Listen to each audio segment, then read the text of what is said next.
Lace up your skates and get your butts down to pracky, because it's time for Activision's Ice Hockey.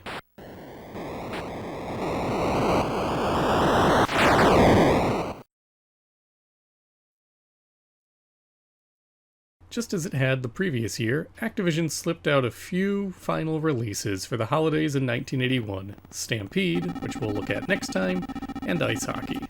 And rather surprisingly, Alan Miller's video conversion of the sport is the only such time it appeared on the VCS outside of the hockey mode and Video Olympics.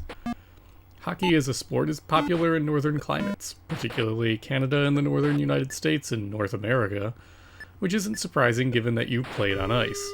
The basic gist of the sport involves two teams skating around the rink using hockey sticks to try and knock a heavy black puck into one of the two goals over 3 periods. As I alluded to, hockey's history with video games started off primarily as a tweak on the Pong formula. Instead of the ball going past the player entirely, in hockey versions of the game, the ball had to enter a defined net area to score a point. These were an early variant seen from arcade companies like Ramtech or Exidy, and on the home front, one of the built-in games on the Fairchild Channel F, and indeed the first game developed for its prototype Raven hardware, was this style of hockey game. A true ice hockey game would arrive on consoles around August 1979, when Magnavox published Hockey Soccer on the Odyssey 2 platform. Ed Averitt is the credited author for Hockey Soccer, and he did about as well as one could expect given the hardware and the time period. This is an extremely primitive take on the sport with controls that aren't particularly well implemented, but clearly thought went into them. Utilizing the Odyssey 2's ability to use multiple copies of built-in sprite objects on screen, you've got two full hockey teams represented in the barn, with the players controlling whichever two are closest to the puck or goalie. Once you've got the puck, you can shoot it by pressing the button on the controller, with the puck traveling as long as the button is held, or until it hits something or someone. The computer players will always try to move toward the puck itself, but really their purpose is to catch the puck on a shot to complete a pass, or to try and intercept it. This is all well and good, but the game stumbles when it tries to include the physicality of the sport.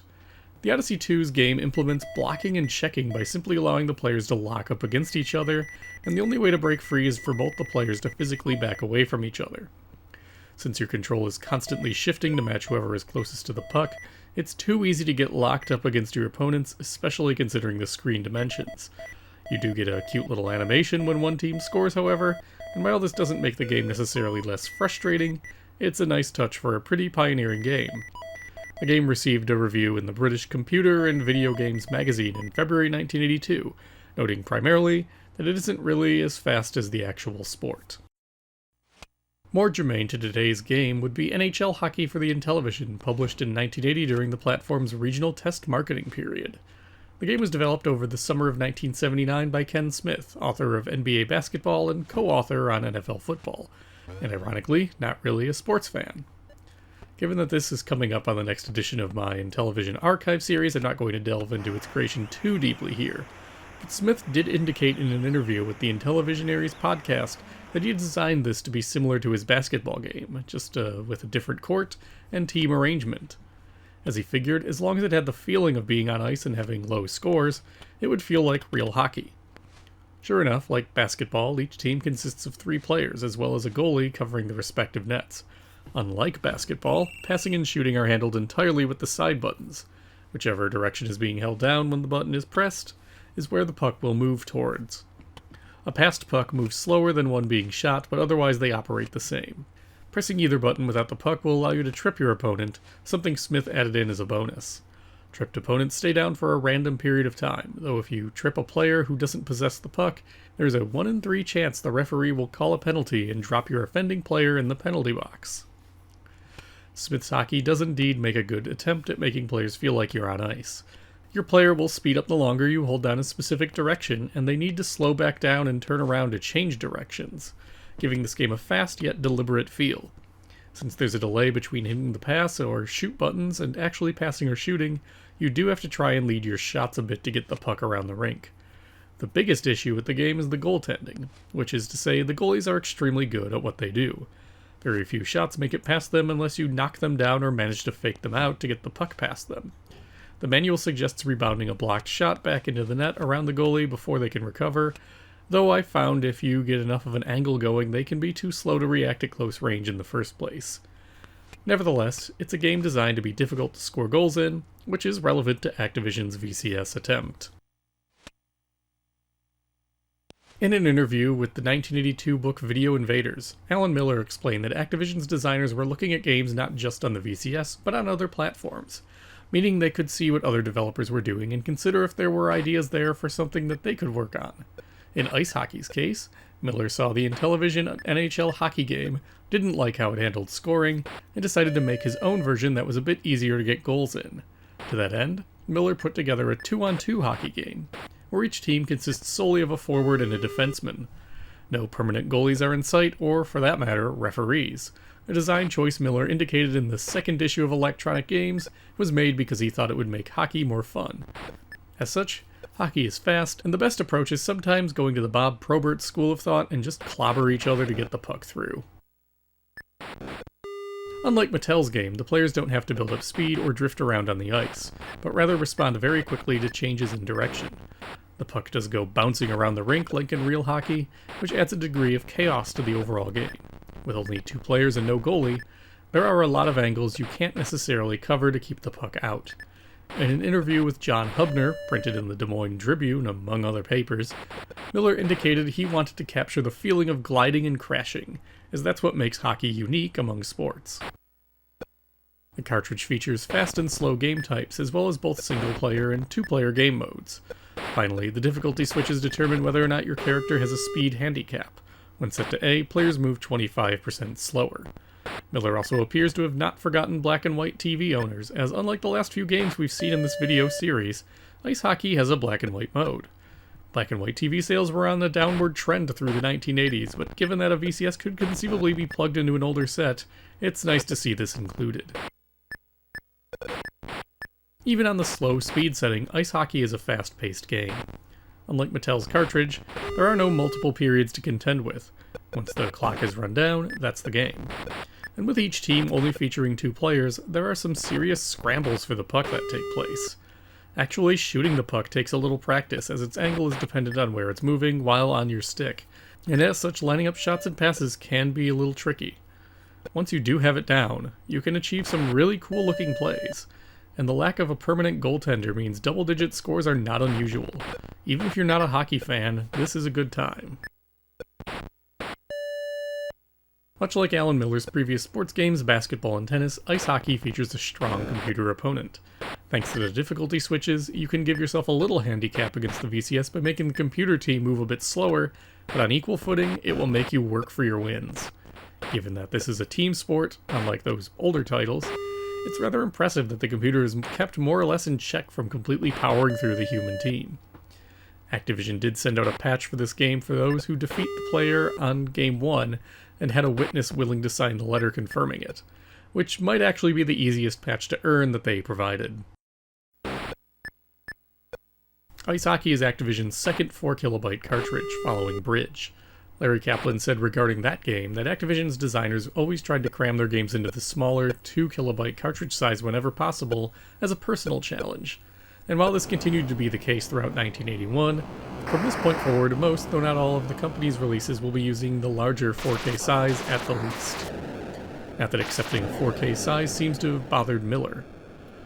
In a later interview with Computer Gaming World from November 1986, Miller reflected on Ice Hockey as his favorite game that he'd written for the VCS.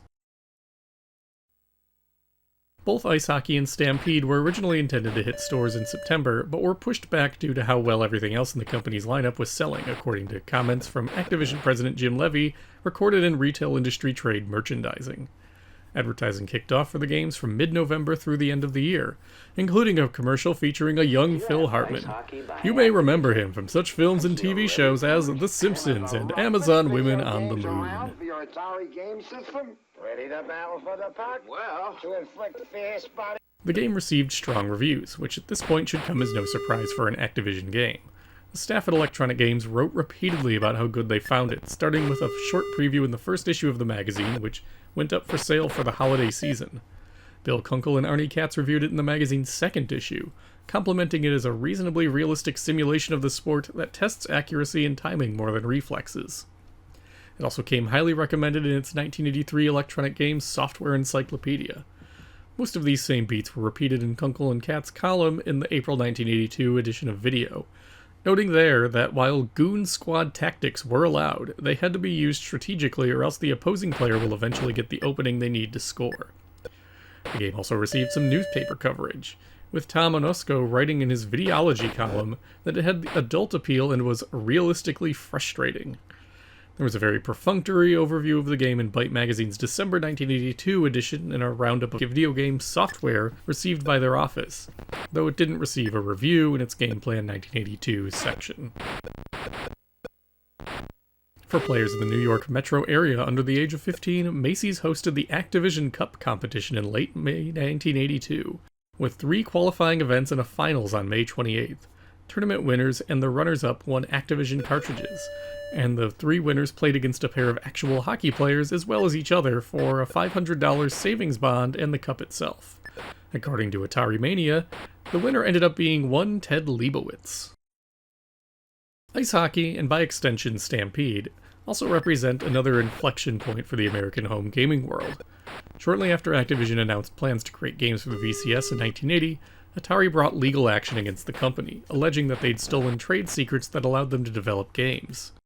Activision's co-founders contested this telling of events and even today remark that they had to reverse engineer the VCS's functionality independently just to show that they'd stolen nothing from their old employer that explained how the system worked.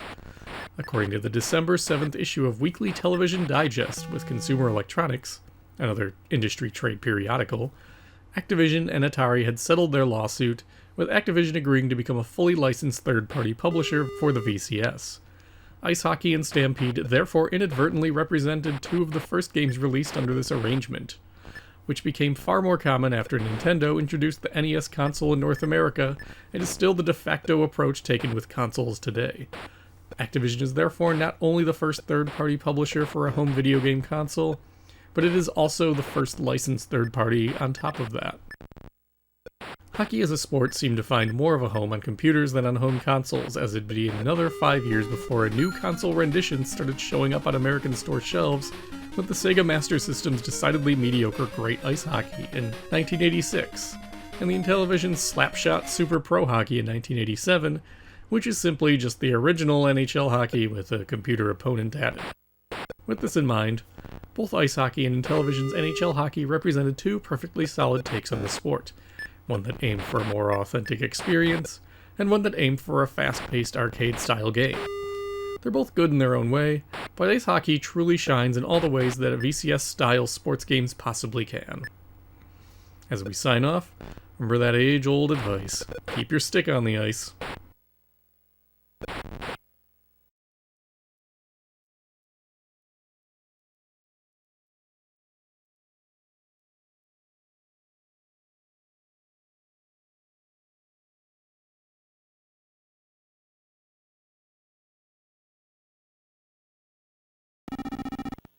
Next time, we close out 1981 with the weirdest Space Invaders clone.